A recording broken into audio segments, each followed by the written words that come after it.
What's up, guys? Zaya here, and today we're gonna do a quick tour. So first off, the thing you want to stay away from are move-in ready homes. And what I mean are those houses that are painted all pretty, they look all good, they got some shrubs in the yard, and when you walk in, all the lights are on and there is a basket of fruit on the table. Stay away from those houses because those are the houses that are going to be $25,000 more expensive just because they are move-in ready. And I mean 25,000 to 25,000, 50,000 over average price just for move-in ready.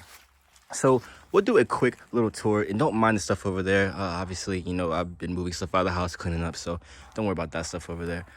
So this is the front of the house. It's a L shape. Cool little backstory about this house too is before it was turned into a house with the addition of that right there, it was originally a garage that I guess they fixed up some cars and stuff in the 90s.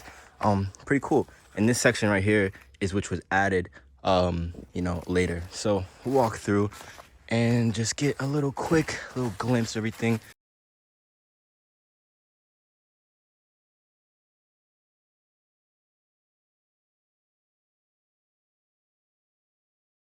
So the three biggest things when it comes to finding a good deal on a property is you want to ignore all the decor, you want to ignore the dilapidation, maybe a brick falling out here and there and just needs to be painted. What you really want to look at is the foundation, the structure, and the location. Because location of the house, you cannot move the house. You cannot pick up the house and move it anywhere. You just can't do it. Even if you did, it probably require a bunch of permits and shit that you don't even want to worry about. So location, where is the location of your house at? Where is it gonna be? Do you plan on living there for the next 5 to 10 years? Is it gonna be a good neighborhood that you think is thriving, no crime, etc., etc.? Second, foundation. And foundation and structure are kind of the same, but they're different. Foundation is the slab, and pretty much that is going to be whether it's a slab or there's a couple different ways of it's concrete slabs foundation. There is the basement foundation. You want to make sure that foundation isn't sinking into the ground. Your house isn't lopsided, leveled, unleveled, and nothing of that funky business is going on. And then the structure. You want to make sure that your roof is good, your stuff isn't falling on top of you, and your beams look good, your studs. So we'll walk in here real quick.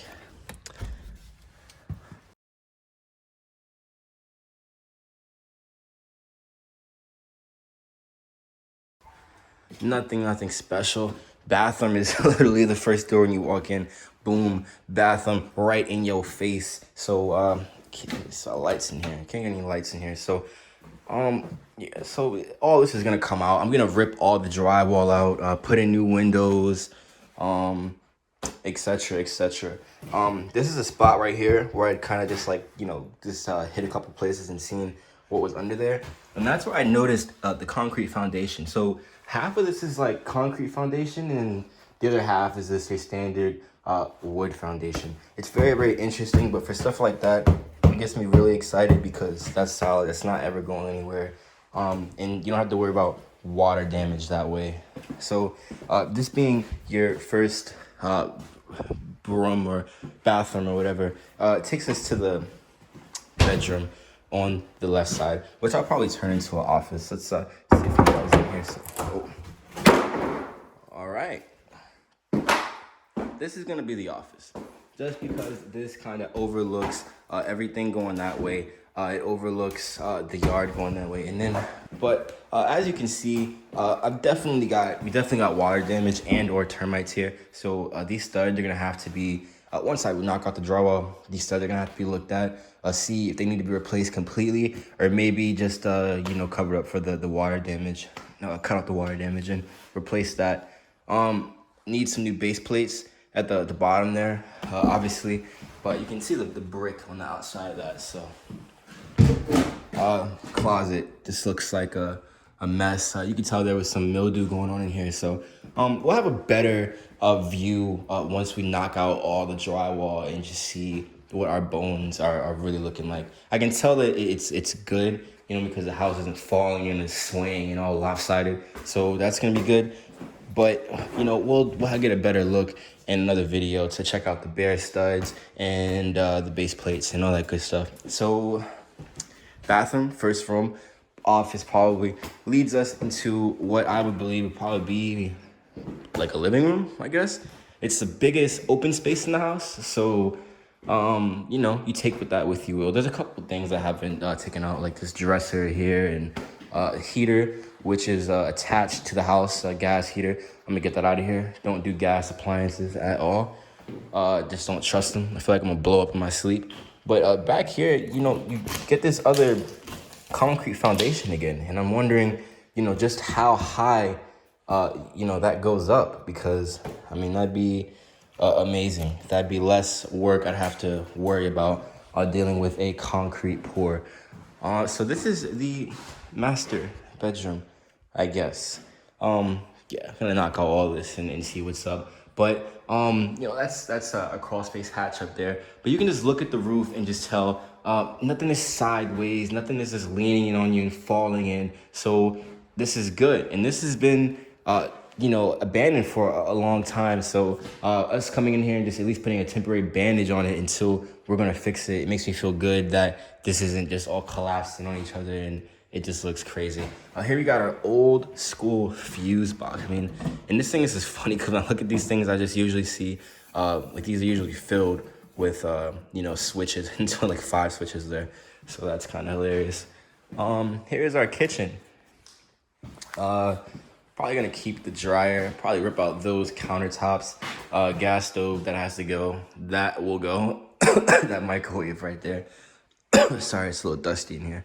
But yeah, you know, it's definitely not bad. You know, it's a lot of work, you know, especially when you're doing it yourself.